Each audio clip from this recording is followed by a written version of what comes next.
नमस्कार साथियों, आपका बहुत बहुत स्वागत है आपके अपने करंट हेवन के यूट्यूब चैनल पर। डेली आपके ये साइंस के क्लास होंगे। डीएलएड थर्ड सेमेस्टर के साइंस के क्लास का दूसरा लेक्चर है। डेली हो सकता है नया है, लेकिन ये क्लास तब तक आएगा जब तक पूरा का पूरा आपके राजन सीरीज और पवन सीरीज का निचोड़ ना दे दिया जाए। डेली 20 क्वेश्चन करेंगे। डेली हो सकता है रैंडमली आए 1 से 2 दिन में, तो आप इसे जो भी क्लास आता है उसे फॉलो करिए। और रात में रात में बोल रहे भाई, देख रहा मतलब कि एक तरह से आपका सुबह 12 बजे दोपहर में मैथ की क्लास आ रहे हैं और एसएसटी की क्लास 3 बजे आते हैं, 3 पीएम पर। यह क्लास आपका 5:30 पीएम पर लगाया गया है। अभी हम बना रहे थे क्लास को, मतलब चल ही रहा था, तब तक लाइव स्ट्रीम कट गया। तो आप लोग थोड़ा सा कोऑपरेट करिए और शेयर किया करिए, क्योंकि मेहनत बहुत हो जाते हैं आपके लिए। हम पूरा एकदम जी जान लगा दिए हैं। आप लोग कैसे नहीं अच्छे नंबर लाओगे, बस लगे रहना लास्ट तक। देखना, हम प्रश्न लिख ही रहे थे तब तक लाइव स्ट्रीम कट गया। हम बोले जा रहे हैं, पता चल रहा है कट गया है। पहला प्रश्न है, प्रकाश का प्राकृतिक स्रोत क्या है? सूर्य है, तारा है, जुगनू है, सभी। तो मतलब सभी होंगे भाई, सूर्य भी है, तारे भी है, जुगनू भी है। यहाँ पूछा गया दीप्त वस्तुएं नहीं है। दीप्त वस्तुएं वे वस्तुएं होती हैं जो खुद से प्रकाशमान नहीं होती हैं। जैसे कि दर्पण। दर्पण खुद से प्रकाशमान नहीं होता है, खुद की उसकी ऊर्जा नहीं होती, खुद का उसका उजाला नहीं होता, खुद से वो लाइट नहीं कर पाते जब तक हम, या इसको बोलते हैं अदीप्त। अदीप्त बोलते हैं। एक होता है प्रदीप्त। प्रदीप्त होता है प्रदीप्त। प्रदीप्त वस्तुएं वे वस्तुएं होती हैं जो खुद से प्रकाशमान नहीं होती, मतलब हो जाती हैं एक तरह से। जो यहाँ पर अदीप्त वस्तु है और दीप्त वस्तु है। दीप्त वस्तु नहीं है। दीप्त वस्तु का मतलब होता है मित्रों, दीप्त वस्तु नहीं है तो दीप्त वस्तु नहीं है मतलब कि यह दीप्त वस्तु नहीं है। और यह सूर्य हो गया, तारे हो गया, और लालटेन हो गया, जलती हुई मोमबत्ती हो गया, बल्ब हो गया, ये सब के सब दीप्त वस्तुएं हैं। मतलब दीप्त वस्तुएं नहीं है मतलब यह सही हो जाएगा। और ये सब के सब दीप्त हैं। और अदीप्त क्या होंगी हमारी? प्रदीप्त वस्तुएं क्या होंगी? प्रदीप्त वैसी वस्तुएं होती हैं जो खुद से प्रकाशमान नहीं होती हैं। जैसे दर्पण, दर्पण हो गया। और ले लीजिए भाई बेंच, ले लीजिए बेंच, डेस्क, हम आप, ये सारे के सारे क्या हैं भैया? प्रदीप्त वस्तुएं हैं। दीप्त और अदीप्त वस्तुएं वे वस्तुएं होती हैं जो खुद से प्रकाशमान होती हैं। इसमें पूछा गया अदीप्त वस्तु नहीं है, यानी दीप्त वस्तु नहीं है, तो नहीं में क्या है? दर्पण नहीं है और सारे के सारे हैं। ठीक है ना। अगला प्रश्न देखना, आप लोग थोड़ा सा भी कोऑपरेट करके शेयर करेंगे प्लीज। वे वस्तुएं जो स्वयं प्रकाश उत्पन्न करती हैं क्या कहलाती हैं? वो वस्तुएं जो स्वयं प्रकाश उत्पन्न करती हैं, भाई वही तो आ गया, दीप्त वस्तुएं कहलाती हैं। साफ बात है। आगे चले। जो वस्तुएं खुद से प्रकाशमान होती हैं वो दीप्त वस्तुएं कहलाती हैं। दीप्त अदीप्त समझ में आया? दीप्त वस्तुएं वैसी वस्तुएं जो खुद से प्रकाशमान होती हैं, उन्हें अदीप्त भी कहते हैं। और प्रदीप्त वस्तुएं वैसी वस्तुएं जो खुद से प्रकाशमान नहीं होती हैं, जैसे हम आप, बेंच, डेस्क, सीढ़ी, या कैमरा, ये सारी चीजें। ठीक है ना। अगला देखना क्या बोला गया। कार, बस तथा ट्रक के चालक के पास दाईं ओर एक दर्पण होता है। उसकी सहायता से वह चालक अपने पीछे आने वाले वाहनों को देखकर सतर्क हो जाता है। बताना इसमें कौन सा दर्पण है? मतलब कि जो साइड मिरर होता है, हमने आपको बहुत बार बताया है, इस बार फिर से बता देते हैं। कल वाले सेशन में बताया था, मतलब नेक्स्ट वाला जो हुआ था, पिछला वाला, तो उसमें हम आपको बताए थे कि देखना दर्पण हमारा 2 प्रकार से होता है। एक दो, इसमें जो होता है उभरा हुआ तल अगर कलई किया कर दें तो ये हमारा अवतल दर्पण में आ जाता है। अवतल दर्पण में यानी कॉनकेव मिरर। अगर इसमें हम लोग दबा हुआ पार्ट को कलई कर देते हैं तो ये उत्तल दर्पण में आता है। उत्तल दर्पण में आता है यानी कि कॉन्वेक्स मिरर में आता है। अब ये काम करता है डाइवर्ज करने का। ये काम करता है, अगर प्रकाश किरण मुख्य अक्ष के समांतर आती हैं तो ये डाइवर्ज कर देता है और इसे सिकुड़ता हुआ दिखाई देता है। डाइवर्ज कर देता है। इसे बोला जाता है डाइवर्ज करना, मतलब फैला देना। मतलब ये क्या कर रहा है? प्रसार कर दे रहा है, फैला दे रहा है। और ये सिकोड़ देता है। यह मुख्य अक्ष है, मुख्य अक्ष के पैरेलल आने वाली सारी किरणों को या एफ पर यानी मुख्य फोकस पर सिकोड़ देता है। इसे बोला जाता है अभिसारी किरण। इसे अभिसारी दर्पण या फिर अभिसारी किरण बोला जाता है। अवतल दर्पण को बोला जाता है अपसारी मतलब फैला देना या फैला दे रहा है किरणों को। तो इसे पूछा क्या जा रहा है आपसे कि बस, कार, ट्रक के जो साइड मिरर होते हैं उसमें कौन सा दर्पण होता है? तो साइड मिरर में याद रखना उत्तल दर्पण होता है। उत्तल दर्पण एक जगह और होता है, स्ट्रीट लैंप जो वेंडर्स वगैरह होते हैं, जहाँ पे अपना ठेला वगैरह लगाते हैं, तो वहां पर स्ट्रीट लैंप जो लगा होता है वो फोकस करता है, वहां पर भी उत्तल दर्पण होते हैं। अवतल दर्पण गाड़ी के फोकस में और आपका जो कछने टाइप में होता है ना, गाड़ी सामने लगा होता है, वो तो हमारा समतल दर्पण होता है। इसके बाद जहाँ बाल वगैरह बनाने जाते हैं वहां पर भी अवतल दर्पण होता है। जो डॉक्टर्स होते हैं, हमने बताया था ENT, ईयर, नोज और टीथ जो यूज करने वाले डॉक्टर होते हैं, जो देखने चेक करने वाले डॉक्टर होते हैं, वहां पर भी यही चीजें यूज होती हैं। पता चला कि नहीं भाई? अगला देखना। अगला प्रश्न पूछा गया है कंपन करने वाली 20 प्रश्न मैक्सिमम कराएंगे, बस 20 बहुत होता है। 20 मतलब अभी आपका एग्जाम समय में है, मतलब कि 30 दिन है लगभग, तो हम आराम से कवर करेंगे, घबराने की बात नहीं है। कंपन करने वाली वस्तु द्वारा एक कंपन में लगाया समय कहलाता है। भाई कंपन करने वाली वस्तु जो होती है, एक कंपन में जो समय लगाती है उसे क्या कहते हैं? आवृत्ति ही कहते हैं ना भाई। देखना, एक कंपन में जो समय लगता है उसे आवृत्ति कहते हैं। अब हम आपको एक चीज समझाते हैं, ध्यान समझना। यह पूरा का पूरा हमारे यहाँ हमारे गले में वोकल कॉर्ड होता है। वोकल कॉर्ड यानी वॉइस बॉक्स। वॉइस बॉक्स में हवा अंदर जाती है जब मुख से, तो वॉइस बॉक्स जो घंटी होती है ना, उस पर टकराती है। वो उस पर टकराने के बाद उसे वाइब्रेट करती है। वाइब्रेट करते हैं, जैसे करती है वैसे हमारा साउंड निकलता है और आप तक पहुंचता है। ये बातें मैंने बताया था। अब देखना, अब यहां से यहां तक एक साउंड चला है ना। अब यह जितना बड़ा होगा, अगर बड़ा से बड़ा होगा तो उसकी पिच छोटी होगी। अगर बोले एक हमने ए बना दिया ऐसे, एक हमने यह बना दिया। अब इसमें पूछेंगे पिच किसकी ज्यादा है, तो आप बोलेंगे सर पिच जो है इसकी ज्यादा है, क्योंकि इसमें फ्रीक्वेंसी की संख्या ज्यादा है। अब बोलेंगे कि फ्रीक्वेंसी की संख्या, अगर फ्रीक्वेंसी बढ़ा तो पिच बढ़ेगा, तो पिच बढ़ेगा। ध्यान से देखना, अगर फ्रीक्वेंसी बड़ा बनेगा, बढ़ना संख्या में नहीं, बस बड़ा, ऐसे बड़ा बनेगा, मतलब कि पिच, फ्रीक्वेंसी की संख्या कम होगी। फ्रीक्वेंसी की संख्या कम होगी तो मतलब पिच क्या होगा? छोटा होगा, इसमें पिच बढ़ेगा। अब ऐसा कंडीशन में कौन आता है? जैसे लड़कियां होंगी, लड़कियों की आवाज में कंपेयर होता है। लड़कियों की आवाज की फ्रीक्वेंसी ज्यादा होती है, इस वजह से कम दूर तक जाता है, और उनकी फ्रीक्वेंसी ज्यादा होने के कारण वो ज्यादा दूर तक ट्रेवल नहीं कर पाती उनकी आवाज। जैसे शेर का दहाड़ना, शेर की आवाज का जो दहाड़ होता है उसकी फ्रीक्वेंसी बहुत बड़ी बड़ी बनती है। बहुत बड़ी बड़ी बनने के कारण उनकी आवाज पूरे जंगल में गूंजती है, पूरे जंगल में गूंजता है। इसका मतलब पिच उनकी छोटी है, क्योंकि उसका फ्रीक्वेंसी बहुत बड़ा बड़ा बन रहा है, फ्रीक्वेंसी की संख्या कम है, बड़ा बन रहा है। तो इस वजह से हम बोलते हैं जो शेर है, शेर के दहाड़ने की आवाज की फ्रीक्वेंसी तो कम है, फ्रीक्वेंसी की संख्या कम है, फ्रीक्वेंसी बड़ा बन रहा है, गूंज बहुत ज्यादा है, एम्पलीट्यूड ज्यादा है। एम्पलीट्यूड मतलब आयाम ज्यादा है, गूंज ज्यादा है, लेकिन फ्रीक्वेंसी कम होने के कारण उसका जो यह मिलेगा, पिच मिलेगा, हमें कम मिलेगा। ठीक है भाई। जैसे मच्छर का भन बनाना, मच्छर के भन बनाने का फ्रीक्वेंसी बहुत ज्यादा होता है, इस वजह से उसका पिच ज्यादा होता है। लड़कियों का भन बनाना, लड़कियों का बात करना, लड़कियों की सुरीली आवाज, तो इसकी पिच बहुत ज्यादा होती है, क्योंकि फ्रीक्वेंसी ज्यादा होता है। ठीक है ना, कंपेयर टू लड़के। जैसे कि हमारा भी आवाज मीठा मीठा लगता होगा, आप लोग को बताना मीठा मीठा लगता है, तो नहीं मीठा मीठा लगता है तो भी बताना। इसमें क्या पूछा गया भाई? अब एक चीज और समझ लेना, यह पूरी की पूरी लाइन, इसे बोलते हैं टफ, इसे बोलते हैं क्रस्ट। टफ और क्रस्ट का हिंदी में होता है श्रृंग और गर्त। अब यहां से लेकर यहां तक का पूरा एक तरंगदैर्ध्य कहलाएगा, एक लेमडा, मतलब पूरा का पूरा डिस्टेंस, यह एक साइकिल कंप्लीट, तो यह डिस्टेंस होगा, इसे बोलेंगे डिस्टेंस।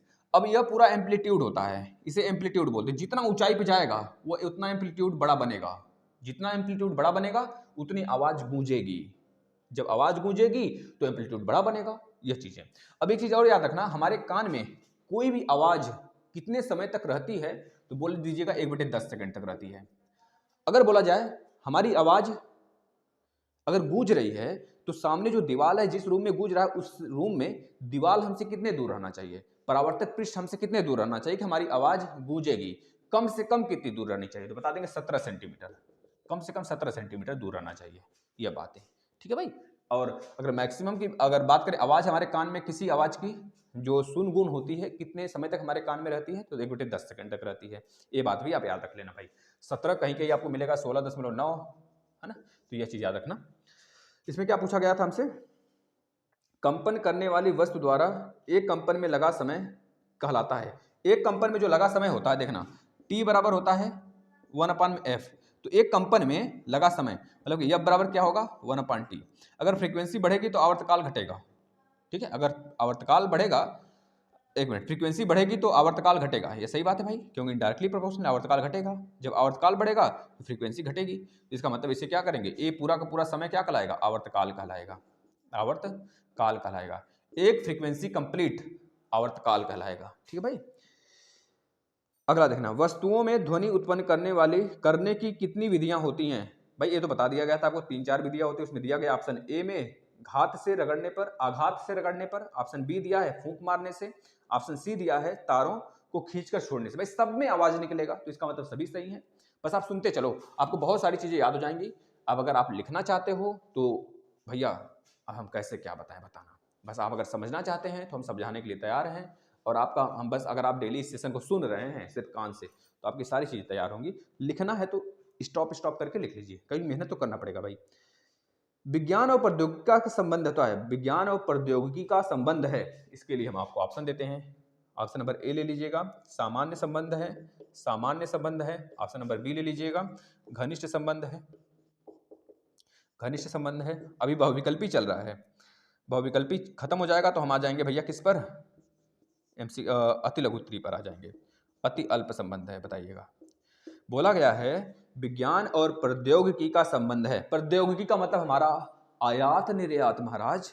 अब अगर विज्ञान बढ़ता नहीं, आप खुद सोचो अपने दिमाग से कि अगर अपने दादा से पूछें, दादाजी ये बताइए अगर तबीयत खराब होता था तो आप कितने मतलब कैसे सही करवाते थे, क्या हॉस्पिटल होता था आसपास में? डॉक्टर दादा बोलते थे नहीं बच्चा तबीयत ही नहीं खराब होता था, क्योंकि हम लोग पैदल बहुत बहुत दूर तक जाते थे, उसमें गाड़ी घोड़ा नहीं होता था। हॉस्पिटल गांव में किसी किसी गांव में होता था, पता चलता था 5 गांव के बाद एक गांव में हॉस्पिटल है, 10 गांव के बाद एक गांव में हॉस्पिटल है। तो कभी काल के बहुत ज़्यादा तबीयत खराब हो जाता था तो ले जाते कोई मर जाता था, किसी का डेथ हो जाता था, और कोई बचना होता था तो पहुंच जाते थे समय पर तो बच जाते थे। लेकिन अब क्या है, गांव गांव में हर चीज़ हो गया है। स्कूल आपके गांव में 10-20 होंगे, हॉस्पिटल 3-4 होगा, सरकारी हॉस्पिटल एक होगा, लेकिन डॉक्टर देखने वाले बहुत सारे होंगे। जो घर के डॉक्टर, अगर अपनी बात करें तो मेरे घर के डॉक्टर हैं, जिसको फ़ोन करो तुरंत आ जाते हैं, है ना? तो इस तरह से सबके घर के डॉक्टर होंगे, जो आसपास में रहते होंगे वो डॉक्टर होंगे। मलहम पट्टी करने वाले, थोड़ा सा दवा ववा देने वाले, एक्सरे वगैरह लेने वाले, ब्लड चेकिंग करने वाले, ये सब आम बात है, ये सब आप लोग भी कर सकते हैं। तो इस प्रकार से अगर देखें तो पूछा गया इसमें कि विज्ञान और प्रौद्योगिकी का संबंध है, विज्ञान और प्रौद्योगिकी का संबंध है। कैसा संबंध है भाई? सामान्य संबंध होगा ना भाई, घनिष्ठ संबंध है भाई, याद रखना घनिष्ठ संबंध होगा। ये इसमें बी सही होगा, क्या सही है? बी सही है, ठीक है। आधुनिक ईंधन है, आधुनिक ईंधन है, ऑप्शन नंबर ए लेना। पूछा गया आधुनिक ईंधन है, ऑप्शन नंबर ए दिया लकड़ी, लकड़ी आधुनिक ईंधन है क्या, बताना भैया। ऑप्शन नंबर बी दिया है मिट्टी का तेल, केरोसिन ऑयल, मिट्टी का तेल, या क्या आधुनिक ईंधन है भैया, बताना बताना मेरे शेर। ऑप्शन नंबर सी एलपीजी भैया, लिक्विड पाइड पेट्रोलियम गैस, जिसमें ब्यूटेन की मात्रा ज़्यादा होती है, याद रखना ब्यूटेन की मात्रा ज़्यादा होती है, इसमें मरकैप्टेन मिलाया होता है, मिथाइल मरकैप्टेन, मिथाइल सॉरी मिथाइल नहीं, एथिल, एथिल मरकैप्टेन होता है भाई, मिथाइल नहीं, एथिल, एथिल मरकैप्टेन होता है, एथिल मरकैप्टेन मिला होता है इसमें, मरकैप्टेन मिला होता है, जिसके कारण इसमें बदबू होता है। एलपीजी का खुद का सुगंध नहीं होता है, एलपीजी मरकैप्टेन के कारण इसमें सुगंधित हो जाते हैं, जिससे हमें पता चल जाता है लीकेज का, ये चीज़ याद रखना। चौथा ऑप्शन दिया है भाई सभी, सभी दिया है, बताना सभी होगा क्या, इसे पूछा क्या गया है प्रश्न में। आधुनिक ईंधन है, आधुनिक ईंधन में क्या है भाई, बताना। आधुनिक ईंधन मतलब समझ रहे हैं, पहले होता था ये जो भट्टी है, सबके घर में भट्टी होता था, एक तो चूल्हा होता था जिसमें कि ऐसे उठा लो, मिट्टी का बना होता था, बाल्टी, जो बाल्टी होती है ना लोहे वाली या फिर स्टील वाली, उसमें मिट्टी हर तरफ से लेप दो, बीच में छेदा कर दो, तो जैसे होता है ना बहुत बड़ा बड़ा भट्टा होता है, भट्टा ईंट वाला भट्टा देखते हैं, ऐसे लगाते हैं ईंटा, फिर ऐसे निकालते हैं बड़ा बड़ा से, तो उस तरह भट्टी होती थी, जिसमें ऊपर तावा रखते थे और नीचे कुछ पकाना वकाना होता तो नीचे डाल देते थे, और भट्टा को उठा के ले जाते। उस समय लकड़ी का यूज होता था, कोयला का, जो एक और आता था जिसे हम क्या कहते थे, जो अरे कोयले के राख से बनता था जी, उसे क्या कहा जाता था, आजा बेटा याद आजा, क्या कहते थे उसे, अरे दिमाग में नहीं आ रहा है, छोड़ो। अब इसमें बताना ये हमारा आधुनिक नहीं है ना, ये आधुनिक है, आधुनिक हमारा एलपीजी है, याद रखना। अगर सीएनजी दिया होता तो सीएनजी लगा देते, सीएनजी भी आधुनिक है। सीएनजी मतलब कंप्रेस्ड नेचुरल गैस, एलपीजी मतलब लिक्विड पाइड पेट्रोलियम गैस। इसमें ब्यूटेन की मात्रा ज़्यादा होती है, इसमें मेथेन की मात्रा ज़्यादा होती है। मेथेन हमारे चाय के खेत में, चाय के बागान में और धान के खेत में मेथेन एक तरह से हमारा प्रदूषित गैस है, यानी ग्रीन हरित प्रभाव वाला गैस है भाई, ग्रीन हाउस इफेक्ट वाला गैस है मेथेन, याद रखना। अगला प्रश्न, बस लिखते चलो, समझते चलो, समझ में आ रहा लिखते चलो, दबा के लिखो सारे प्रश्नों का, जो नहीं समझ में आ रहा है आपको लिखते चलेंगे। अगला देखना भाई, मनोरंजन के साधन हैं, मनोरंजन के साधन है, कौन कौन बताएगा। ऑप्शन नंबर ए लेना video game, video game, video game है। ऑप्शन नंबर बी लेना क्या है भाई, computer, computer, computer, computer. Option number C लेना भैया क्या बोला, टेलीविजन, टेलीविजन, टेलीविजन भैया लिख लेना, पूरा लिख लेना महाराज, राइटिंग पे मत जाना, सभी राइटिंग के मत जाना प्लीज, आपसे रिक्वेस्ट है। अगर आप चाहते हैं डिजिटल बोर्ड वगैरह हो जाए तो अपनी संख्या बढ़ा लो, मजे से शेयर करो, दबा के शेयर करो, हर एक चीज दिया जाता है आपको। सुबह करंट अफेयर आता है, उसको फॉलो करें, मात्र 3 मिनट हमें दीजिए, मात्र 3 मिनट करंट अफेयर का दीजिए। आपको इतना शानदार नहीं बना देंगे ना, डेली 3 मिनट आप कहीं से भी देखिए करंट अफेयर, हमको नहीं जाना है, नहीं मतलब है, बस आप 3 मिनट नहीं दे सकते हमें, 3 मिनट अपना, 3 मिनट, मात्र 3 मिनट मांग रहे हैं आप, डेली दे दीजिए। मजा ना आ जाए तो कहना भाई, बताना। मनोरंजन का साधन भाई वीडियो गेम भी है, कंप्यूटर भी है, टेलीविजन भी है, राइट आंसर हमारा सभी होगा। अगला प्रश्न क्या पूछा जा रहा है, स्वस्थ मनुष्य के शरीर का ताप होता है भाई, हम एक प्रश्न बताए थे आपको, पता है, C/5 F-32, F-32, F-32 बटे के 9 इक्वल टू K-273 बटे के 5, इक्वल टू आर माइनस करके बताए थे। एक रोमर होता है, रोमर भी होता है टेम्परेचर का मात्रक, लेकिन यह ज़्यादा पूछता नहीं है, इसकी वैलिडिटी समाप्त हो गई है ना। ये सी ये होता है। अब आपसे पूछा गया है कि बताइए शरीर का टेम्परेचर कितना होता है सेंटीग्रेड पर, 37 डिग्री सेंटीग्रेड होता है। अगर इसी को यहाँ पर रख देंगे तो फ़ारेनहाइट में कितना आ जाएगा, फ़ारेनहाइट में कितना आ जाएगा भाई, फ़ारेनहाइट में आ जाएगा 98.6 फ़ारेनहाइट। यही चीज़ अगर इसमें रख देंगे तो के बराबर कितना आ जाएगा, के बराबर कितना आ जाएगा भाई 273 एक मिनट यार क्या लिख दिया, 273 प्लस 37 मतलब 300 डिग्री, 300 डिग्री यह चीज़ है, 300 डिग्री ये चीज़ है। यह सारे के सारे हमारे मतलब शरीर का टेम्परेचर होगा। अब इसमें ऑप्शन जो सही होगा आप लगा दोगे। अगला चलते हैं। ऊष्मा की मात्रा निर्भर करती है, ऊष्मा की मात्रा किस पर निर्भर करती है, वस्तु के द्रव्यमान पर निर्भर करती है या फिर विशिष्ट ऊष्मा पर निर्भर करती है या फिर तापांतर पर निर्भर करती है। भाई ऊष्मा की मात्रा वस्तु के द्रव्यमान पर भी निर्भर करता है। अगर वस्तु बहुत बड़ा है तो उसका टेम्परेचर बहुत अधिक होगा, गर्माएंगे तो जल्दी गर्म भी नहीं होगा, गर्म होगा तो जल्दी ठंडा नहीं होगा। यह सारी चीजें मतलब ऊष्मा का मात्रा द्रव्यमान पर निर्भर करेगा, यहाँ से साफ बात। दूसरा ऑप्शन जो दिया है वस्तु के द्रव्यमान पर हो गया भैया, तापांतर पर बिल्कुल निर्भर करेगा भाई। कोई कम गर्म चीज है कोई ज्यादा गर्म चीज है, तो ज्यादा गर्म वाला कम गर्म के पास सटाएंगे तो दोनों बराबर बराबर, एक लिमिट बन जाएगा कि जो कम गर्म है देखेंगे एक समय बाद कि उसकी गर्माहट बढ़ जाएगी, है ना, उसकी गर्माहट बढ़ जाएगी क्योंकि वो अधिक गर्म से टेम्परेचर ट्रांसफर करा लिया। मतलब ट्रांसफर मतलब एक तरह से अगर बोले तापांतर पर डिपेंड करता है उष्मा भाई। अगला देखना विशिष्ट उष्मा। विशिष्ट उष्मा मतलब ऐसी उष्मा जिसकी उष्मा का मात्रा बहुत ज्यादा है। जैसे बात करें भाप, भाप विशिष्ट उष्मा है भाई। उससे अगर आप अगर 100 कैलोरी ऊर्जा से जलते हैं, विशिष्ट उष्मा से जलते हैं, 100 डिग्री टेम्परेचर अगर आप मान लीजिए जलते हैं भाप से, उतना ही मात्रा भाप से जलते हैं, उतनी ही मात्रा पानी से जलते हैं। तो जो भाप से जलने वाला दुख होगा ना बहुत ज़्यादा होगा, उससे आप बहुत खतरनाक तरीके से जलोगे, अंदरूनी जल जाओगे। लेकिन जो बाहर से जले रहोगे तो मतलब एक तरह से कम गहरा चोट तो होगा ही, लेकिन खैर उससे बेहतर होगा जो भाप से जला हुआ है, स्टीम से। ठीक है भाई, स्टीम इंजन का खोज किसने किया था बताना, बताना भाई। पूछा गया है विशिष्ट उष्मा का सूत्र क्या होता है। विशिष्ट उष्मा का सूत्र होता है Q बराबर एम एस टी। क्या बराबर होता है भाई, Q बराबर होता है एम एस टी, है ना, एम एस टी होता है, याद रखना भाई। ये होता है विशिष्ट उष्मा का फार्मूला होता है। अगला देखना, जल वाष्प के द्रव में बदल जाने की प्रक्रिया कहलाती है। जल वाष्प का द्रव, जल वाष्प है वह द्रव में बदल गया, देखना ध्यान से। एक होता है ठोस, ठोस ठोस से डायरेक्ट किसमें बदलना, गैस में बदलना, ऊर्ध्वपातन कहलाता है, सिविलिमेशन जिसे बोलते हैं, ऊर्ध्वपातन कहलाता है, ऊर्ध्वपातन कहलाता है भाई। एक होता है भैया एक मिनट होता है, एक होता है निष्पादन मतलब एक तो हो गया मेरा ठोस से सीधे सीधे गैस से बनना, एक तो होता है गैस से सीधे के सीधे ठोस में बदलना, गैस से सीधे ठोस में बदलना, इसे बोलते हैं निष्पादन बोलते हैं शायद। एक मिनट देख लेना इसे, हम बता देंगे उसको कल। कुछ चीजें दिमाग से स्किप हो जाती हैं, पता नहीं क्यों ऐसा कुछ होता है मेरे साथ, कुछ दिन से हो रहा है सिर्फ। इसमें पूछा गया जल वाष्प के द्रव में बदलने की क्रिया कहलाती है। जल वाष्प है, अगर वो द्रव में बदलेगा तो क्या कहलाएगा भाई, जल वाष्प है। जैसे आपने कुछ चीज पका रखे हैं, यहाँ पर पक रहा है, यहाँ से भाप निकल रहा है, यहाँ से भाप निकल रहा है, यहाँ से भाप निकल रहा है स्टोव में से, यहाँ से भाप निकल रहा है। ये जल वाष्प किस में बदलेगा, संघनन में बदलेगा भाई, संघनन में, संघनन याद रखना। अगर जल वाष्प ठोस में बदलता है तो मतलब संघनन में हो रहा है। जल वाष्प सॉरी जल वाष्प द्रव में बदल जाता है तो उसे क्या कहते हैं, उसे कहते हैं संघनन, संघनन कहते हैं, संघनन क्रिया होता है। ठीक है ना। एक होता है वाष्पन, वाष्पन का मतलब भैया जैसे कोई कप है, कप में चाय रखे हुए हैं आप, कप में चाय रखे हुए हैं इस तरह से, तो इस कप से जो कप में जो चाय रखा गया है ठंडा हो गया तो भाप के माध्यम से ठंडा हुआ, तो बोलेंगे इसमें वाष्पन के कारण ठंडा हुआ। वैसे तो बहुत कारण है, अगर आप इस चाय को किसी ऐसे टेबल पर रखे हैं जो कि मेटल का बना होता है तो उसमें देखेंगे विकिरण के माध्यम से भी ठंडा हो रहा है, वाष्पन के माध्यम से भी ठंडा हो रहा है आपका, और आपका देखेंगे रेडिएशन के माध्यम से भी ठंडा हो रहा है, संवहन के माध्यम से भी ठंडा हो रहा है ना, ये सारी चीजें। एक और है, अगर नेक्स्ट प्रश्न है, किसी द्रव को वाष्प में बदलने की क्रिया कहलाती है। किसी द्रव को वाष्प में बदलने, कोई द्रव है, वही चीज तो है, कोई द्रव है वाष्प में बदल रहा है तो मतलब वाष्पन होगा, साफ बात है। गलनांक, गलनांक मतलब कोई द्रव अगर 0 डिग्री सेंटीग्रेड तक आ गया तो गलनांक होगा, समझ गए, मतलब एक मिनट हिमांक हो जाएगा भैया, वो तो हिमांक होगा। अगर कोई द्रव, कोई ठोस द्रव अगर पिघलना स्टार्ट हो जाता है जिस टेम्परेचर पर, वह टेम्परेचर उस ठोस का गलनांक कहलाता है। ये चीज सही है। पहला देखना, ऊर्ध्वपातन का उदाहरण है भाई, ऊर्ध्वपातन का उदाहरण नौसादर भी है, कपूर भी है। नौसादर का फार्मूला बताएगा कोई, CHCl3, CHCl3 ये होता है नौसादर, याद कर लेना भाई।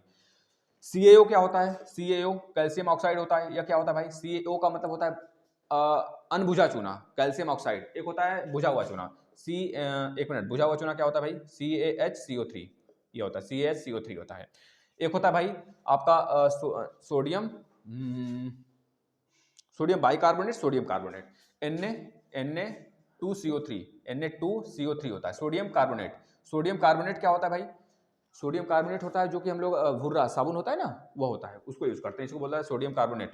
और एक होता है भाई Na2HCO3, NaHCO3 ये होता है सोडियम बाइकार्बोनेट।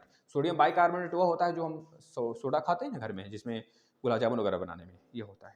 अगला देखना, ऊर्ध्वपातन उदाहरण है कपूर का है, नौसादर भी है, ये दोनों के दोनों एक तरह से ऊर्ध्वपातन में, और बहुत सारे होते हैं, नौसादर याद रखना बस आप, और एक तरह से कपूर याद रखना, ये दोनों के दोनों क्या हैं? ऊर्ध्वपातन के एग्जाम्पल हैं। ऊर्ध्वपातन का मतलब यह हुआ सिब्लिमेशन, भाई सिब्लिमेशन का मतलब यह हुआ कोई ठोस वस्तु हो डायरेक्ट गैस में बदल जाए, है ना, यह चीज होता है। अगला प्रश्न, कुछ पदार्थ ऐसे होते हैं जो गर्म करने पर, लिखिएगा, कुछ पदार्थ ऐसे होते हैं जो गर्म करने पर ठोस अवस्था से सीधे गैसीय अवस्था में बदलते हैं, उन्हें क्या कहते हैं? भाई वही आ गया फिर से प्रश्न दोहराकर, उसे कहते हैं ऊर्ध्वपातन, यानी कि उसे कहते हैं भैया सिब्लिमेशन, ऊर्ध्वपातन कहते हैं उसे, बस बात खत्म। अगला प्रश्न, पहाड़ के निकट निश्चित दूरी पर जब कोई ध्वनि उत्पन्न की जाती है, सुनना ध्यान से प्रश्न को, पहाड़ के निकट निश्चित दूरी पर जब कोई ध्वनि उत्पन्न की जाती है तो ध्वनि पहाड़ से टकराकर यानी परावर्तित होकर पुनः वापस आती है। पहाड़ के निकट स्थित कोई वस्तु है, मान लीजिए वो चिल्ला रहा है, तो पहाड़ पर टकराने के बाद ध्वनि वो फिर से वापस आ जाती है, और पहले उत्पन्न की गई मूल ध्वनि की भांति ध्वनि सुनाई पड़ती है, तो क्या कहलाता है भाई? इसे कहते हैं प्रतिध्वनि, गूंज बोलते हैं भाई, गूंज। आप बार बार बोलते हो, आपकी आवाज वापस आ गई लेकिन फिर से बार बार सुनाई दे रही है, बार बार आवृत्ति उसकी हो रही है, इसे क्या करेंगे भाई? गूंज बोलेंगे, प्रतिध्वनि बोलेंगे, गूंज बोलेंगे, बात खत्म। मानव का कान एक निश्चित समय सीमा के बीच की आवृत्ति की ध्वनि सुन सकता है। भाई देखना, तीन चीज होता है, हम आपको बता देते हैं, तीन चीज होता है। एक तो होता है भाई, एक तो होता है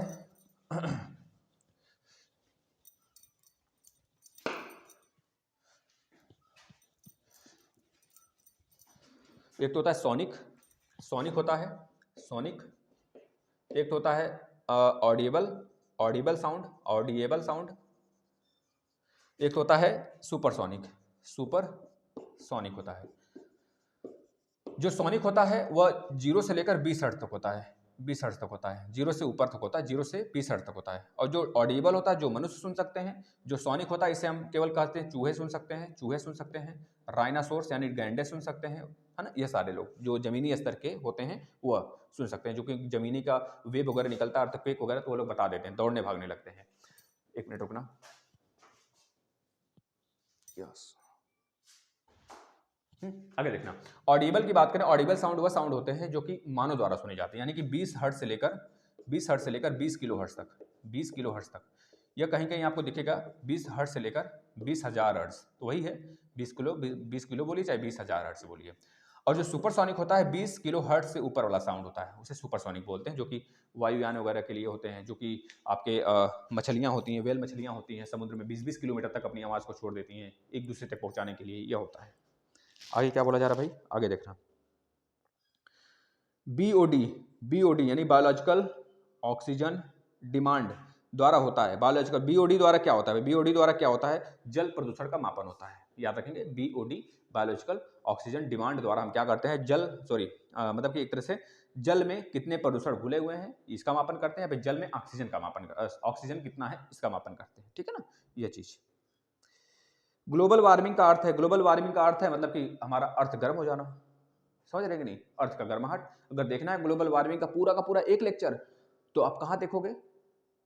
आप आ जाओगे प्लेलिस्ट में आएंगे, इन्वायरमेंट का सेक्शन बना है, इन्वायरमेंट जो हमने यूपी टेट के लिए जो पढ़ा रखा है भाई, इन्वायरमेंट में आएंगे तो ग्लोबल वार्मिंग के लिए हमने एक तरह से सेपरेट वीडियो बनाया है, तो आप देख सकते हैं वहां पर आके। ग्लोबल वार्मिंग बढ़ाने का सबसे बड़ा कारण होता है CO2 का, क्योंकि एक तरह से बूम होता है, बूम मतलब एक तरह से ग्लेशियर पिघलने लगते हैं, बहुत ज़्यादा हीट बढ़ जाता है, बादल हो जाता है, और जो एनर्जी ऊपर से आती है वो अंदर ही रह जाती है, बाहर नहीं जाने पाती है, बाहर जा भी पाती है तो ऊपर बादल के कारण वो फिर से अंदर ही लड़ती रहती है, इस वजह से हमारा पृथ्वी गर्म हो जाता है, और यही ग्लोबल वार्मिंग का कारण बनता है ना, ये चीज़ें होती हैं।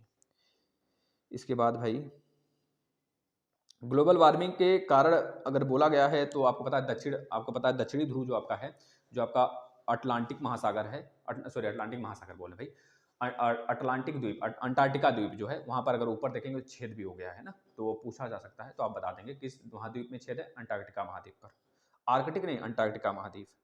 ओजोन परत को कहते हैं भाई, ओजोन परत को क्या कहते हैं? ओजोन परत को कहा जाता है जीवन रक्षक परत। ओजोन परत को नापने वाली इकाई क्या है? डॉप्सन है। ओजोन परत का संकेत क्या होता है? O3 होता है, याद रखना। ओजोन परत के संरक्षण के लिए एक प्रोटोकॉल हुआ था पूरे विश्व में, जिसे किस नाम से जानते हैं? जिसे किस नाम? 1987 1987 में एक हुआ था, 1997 में एक हुआ था। जो 1987 में हुआ था और एक होता 1997 में हुआ था पूरे वैश्विक स्तर पर। जो 1987 में हुआ था भाई, इसे बोला जाता है कोप। कोप यानी COP, यानी कि COP का मतलब ये 1987 में हुआ था भाई। इसका नाम देखिए, एक है भाई, एक होता है COP, एक 1987 में होता है। मतलब एक तरह से हम कह लीजिए ओजोन संरक्षण के लिए एक प्रोटोकॉल होता है पूरे विश्व स्तर पर 1987 में, जिसमें यह कहा जाता है कि सारे वैश्विक स्तर पर ओजोन परत को नष्ट करने के वाले जितने भी गैसेस होते हैं, जैसे कि आपके CFC, क्लोरोफ्लोरोकार्बन हो गए, मतलब जो भी जितने भी होते हैं गैसेस, उसको नष्ट करना है, उसको हमको रोकना है। तो 2001 तक वो खत्म हो गया था। जिसे हम किस नाम से जानते हैं भाई? हाँ, क्योटो नहीं, कनाडा में एक है भाई, कनाडा में एक जगह क्योटो प्रोटोकॉल के नाम से तो इसको जानते हैं, 1997 वाले को, जिसमें कि हम लोग जो ग्रीन हाउस इफेक्ट है ना, उसको खत्म किया गया था। उसके लिए एक संगठन बनाया गया है, उसको क्योटो प्रोटोकॉल के नाम से जाना जाता है। वह जो कि आपका स्थित है मॉन्ट्रियल प्रोटोकॉल भैया, जो ओजोन परत के लिए है ना, मॉन्ट्रियल प्रोटोकॉल। हाँ, याद आया, मॉन्ट्रियल प्रोटोकॉल के नाम से जानते हैं। इसके इन दोनों के लिए, क्योटो के लिए और मॉन्ट्रियल के लिए, दोनों के लिए सेपरेट वीडियो हमने बनाया है, आप देख सकते हैं। याद रखना, O3 से इसको दिखा। ओजोन परत के संरक्षण के लिए ओजोन परत के क्षरण का कारण है भाई, ओजोन परत का क्षरण का कारण है क्लोरोफ्लोरोकार्बन। क्लोरोफ्लोरोकार्बन बहुत सारे गैसेस, जैसे थर्माकोल जहाँ बन रहा है, जैसे कि जहाँ पे CFC, एक तरह से कह लीजिए फ्रीऑन गैस, जो हमारे फ्रिज में होते हैं, जो हमारे AC वाले, जो AC होता है ना, उसमें होते हैं फ्रीऑन गैस, ये भी हमारे ओजोन क्षरण के कारण है। तो फ्रीऑन गैस हो गया, क्लोरोफ्लोरोकार्बन हो गया, थर्माकोल हो गया, ये सब हमारे ओजोन परत के क्षरण के कारण है। अगला देखना, दाब का सूत्र क्या है भैया? दाब बराबर बल बटा क्षेत्रफल, P बराबर F/A। अगर बोलता है कि घनत्व बराबर डेंसिटी बराबर क्या है, अगर पूछ लेता है आपसे ओम मतलब R रेजिस्टेंस बराबर R बराबर V/I, R बराबर V/I। अगर पूछता है आपसे करंट बराबर क्या होगा, I बराबर Q/T होता। अगर आपसे पूछता है वोल्टेज यानी कि क्या बोलते हैं उसे, पोटेंशियल डिफरेंस, यानी कि विभवांतर, क्या बोलते हैं उसे भाई? पोटेंशियल डिफरेंस मतलब कि V बराबर क्या होगा बता देंगे, W/Q होगा, W/Q होगा। मतलब जितना वर्क करेंगे, कितने चार्ज लाने में, अन से अगर कोई चार्ज लाते हैं उसे बोला जाता है विभवांतर बोला जाता है, W/Q। ये चीज़ याद रखना। ये सारे के सारे प्रश्न भाई, इसमें बहुत सारे प्रश्न होते हैं, इससे बहुत सारे मतलब कि इसमें बहुत ज़्यादा कह लीजिए कि आपके सूत्र बन जाते हैं, अगर देखा जाए तो इन्हीं को मिला के W बराबर 3-4 ठो बनेगा, P बराबर 3-4 ठो बनेगा, इस तरह के। पास्कल मात्रक है, पास्कल किसका मात्रक है भाई? दाब का मात्रक है। पास्कल किसका मात्रक है? दाब का है। वायुमंडलीय दाब का मात्रक है, वायुमंडलीय दाब का मात्रक भी पास्कल है कि बार है, बताना क्या है? वायुमंडलीय दाब का मात्रक भी, वायुमंडलीय दाब का मात्रक क्या है? बार होता है, बार, न कि पास्कल। पास्कल दाब का मात्रक केवल है, ठीक है ना। तो आज के लिए इतना बहुत है, लगभग हमने 30-40 प्रश्न कर लिया। ऐसे सेशन पाने के लिए आप डेली बने रहिए। आपसे विनती है कि सारे क्लास आप करिए, जो 12 बजे आता है, 3 बजे आता है या 5:30 बजे आता है, और सारे चीज़ें हम कवर करेंगे समय से, घबराना नहीं है, आप देखते चलिए। धन्यवाद।